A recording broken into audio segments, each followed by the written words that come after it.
আমি আমি জানি আমি তোমার অযোগ্য,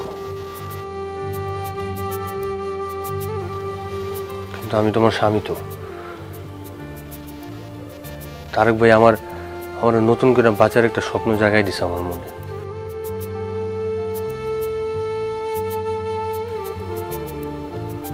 বিশ্বাস করো, আমি আমার সব ভুল বুঝতে পারছি।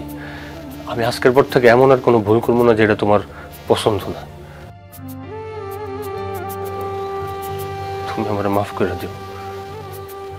আমি আমার জীবনটা নতুন ভাবে গুছাইতে চাই, কিন্তু একা না, তোমার সাথে নিয়ে।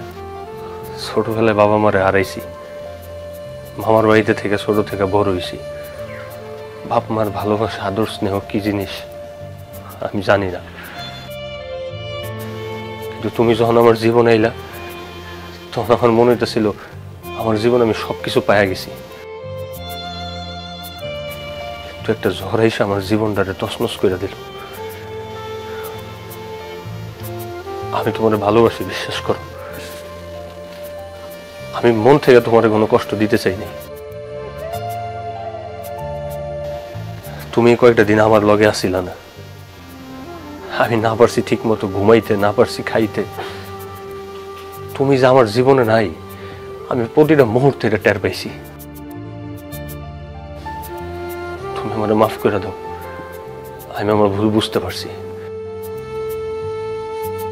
আর তোমার যে আমি কইতাম আমি অনলাইনে গেমস খেলি, এটা কোনো গেমস না, এটা জুয়া। একটা মানুষের জীবন তছনছ করে দেওয়ার লেগে যথেষ্ট। তুমি আমার কি শাস্তি দিবা কমে মাথা বাইটা নিব? আমার থেকে দূরে সরে যাওয়ার কথা তুমি কইও না, তাইলে তাহলে আমি পৃথিবী থেকে যে কোনো সময় দূরে সরে যাব। এই কথা কইও না। আমি কি তোমায় দূরে ঠেলা দিতে চাইছি? তুমি তো দূরে সরে গেছো।